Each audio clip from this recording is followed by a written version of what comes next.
Assalamualaikum warahmatullahi wabarakatuh. Perkenalkan, nama saya Priani Lali Pribadi dengan NIM 444224013.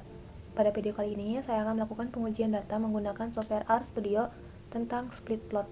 Pengujian ini dilakukan untuk memenuhi salah satu syarat mata kuliah perancangan percobaan.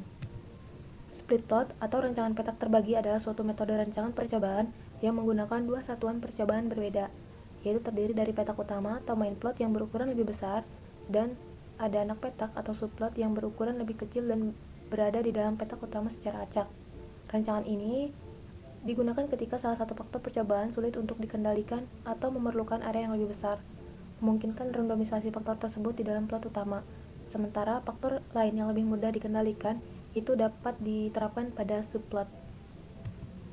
Pada pengujian kali ini, saya menggunakan data dari jurnal yang berjudul Pengaruh Pola Tanam Tumpang Sari Terhadap Produktivitas Rimpang dan Kadar Senyawa Aktif Temulawak Curcuma xanthorrhiza. Pada jurnal dijelaskan bahwa yang menjadi petak utama atau main plotnya yaitu jarak tanam temulawak yang terdiri dari 3 taraf, yaitu ada J0, J1, dan J2. J0 ini merupakan jarak tanam temulawak 50 cm x 50 cm tanpa jagung. Kemudian pada J1 ini merupakan jarak tanam temulawak 75 cm x 60 cm dan jagung 100 cm x 60 cm. Pada J2 ini merupakan jarak tanam temulawak 75 cm x 50 cm dan jagung 100 cm x 60 cm.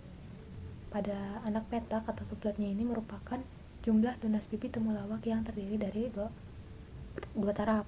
Yang pertama itu ada T1 yang dimana jumlah tunasnya itu 1 sampai 2 tunas, dan yang kedua ini ada T2 yang jumlah tunasnya ini lebih dari 3 tunas. Sebelum kita melakukan pengujian data di software RStudio, kita perlu 3 tunas. Kemudian data yang saya gunakan pada pengujian kali ini terdapat pada tabel 1 tentang pengaruh jarak tanam, tunas bibit, dan umur panen tanaman temulawak tumpang sari jagung terhadap produktivitas rimpang perumpun tanaman temulawak. Pada tabel terlihat terdapat dua perlakuan, yaitu bibit tunas sebagai anak petak yang terdiri dari T1 dan T2. Selanjutnya ada jarak tanam yang merupakan petak utama yang terdiri dari J0, J1, dan J2. Dimana di sini diulang sebanyak 3 kali, yaitu 5 bulan, 7 bulan, dan 9 bulan.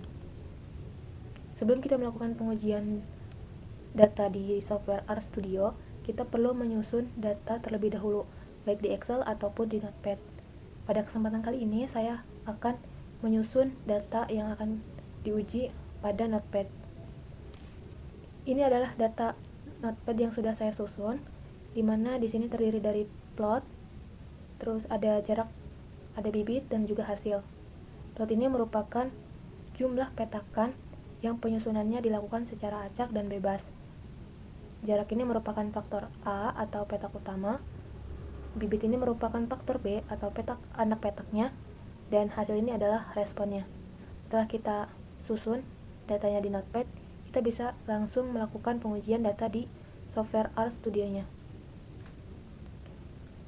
Langkah pertama yang dilakukan yaitu kita perlu mengimport database. Lalu kita klik from text reader, klik browse,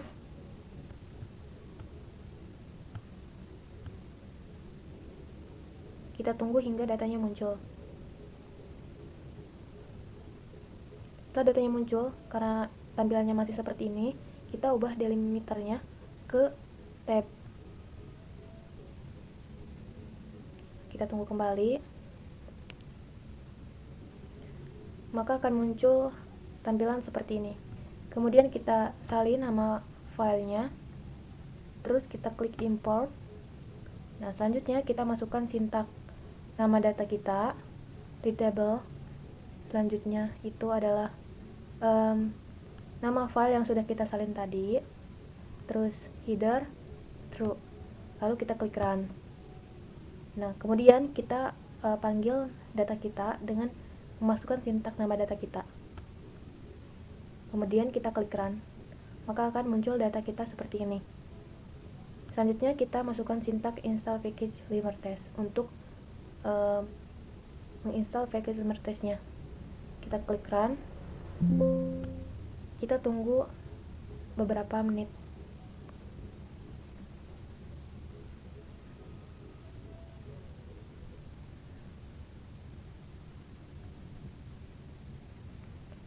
Setelah muncul tampilan seperti ini, maka kita bisa langsung masukkan sintak library limmertest, lalu kita klik run.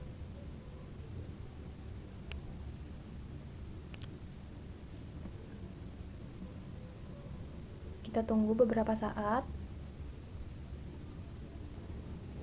Setelah itu kita masukkan sintak mode split limmer, hasil ini merupakan respon, jarak ini merupakan faktor A, bibit ini merupakan faktor B, jarak dibagi bibit ini merupakan interaksi antara faktor A dengan faktor B, plus satu plot data, nama data kita, lalu kita klik run.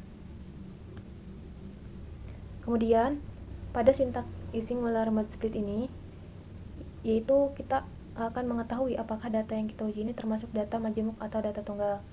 Apabila datanya majemuk, maka akan muncul false, sedangkan apabila datanya tunggal, maka akan muncul true. Kita klik run, dan hasil yang diperoleh yaitu false, yang artinya data yang kita uji adalah data majemuk. Kemudian kita akan mencari atau ingin mengetahui hasil ANOVA-nya dengan masukkan sintak ANOVA mode split. Kemudian kita klik run dan muncul ANOVA-nya. Selanjutnya kita akan melakukan perbandingan rumus dengan cara masukkan sintak mode split limmer, hasil yaitu respon, jarak itu merupakan faktor A dikali bibit yang merupakan faktor B, dan interaksi antara faktor A dengan faktor B. Dan ini adalah nama data kita.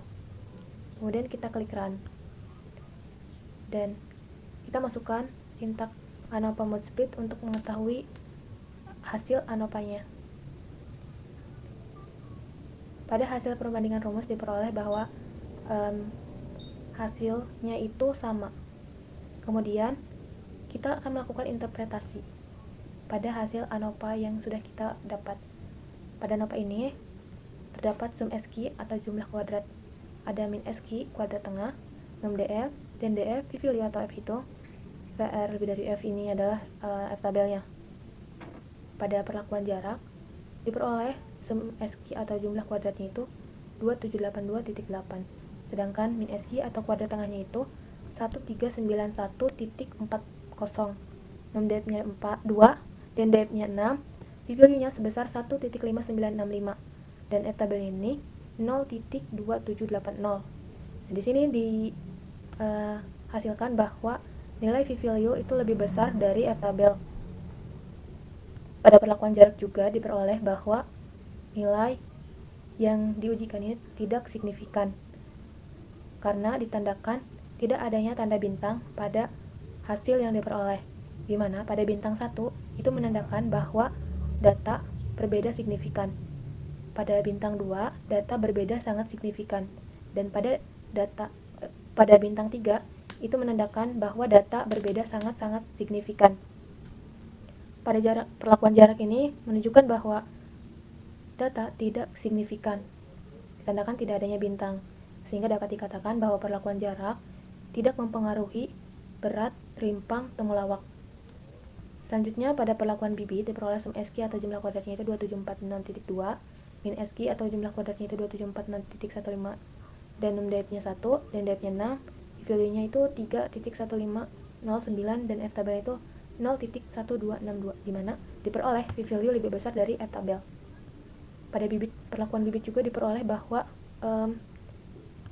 diperoleh juga nilai yang diperoleh itu tidak menandakan adanya bintang, sehingga dapat dikatakan bahwa perlakuan bibit tidak signifikan. Atau dapat dikatakan juga bahwa perlakuan bibit tidak mempengaruhi berat rimpang temulawak. Kemudian pada interaksi antara jarak dengan jumlah bibit ini diperoleh sum SQ-nya itu 943.1, min SQ-nya 471.55, num DF-nya 2 dan DF-nya 6, V-value-nya atau F hitungnya itu sebesar 0.5411, dan F tabelnya itu 0.6081. Di sini diperoleh bahwa V-value lebih kecil dari F tabel. Pada interaksi juga terlihat bahwa data yang diperoleh itu tidak muncul tanda bintang, yang artinya data tidak signifikan, atau dapat dikatakan bahwa interaksi antara jarak dengan jumlah tunas bibit itu tidak mempengaruhi berat rimpang temulawak. Kemudian dapat disimpulkan juga bahwa adanya tanaman tumpang sari itu tidak mempengaruhi proses metabolisme primer pada tanaman utama. Mungkin cukup sekian penjelasan dari saya. Kurang dan lebihnya mohon maaf. Wassalamualaikum warahmatullahi wabarakatuh.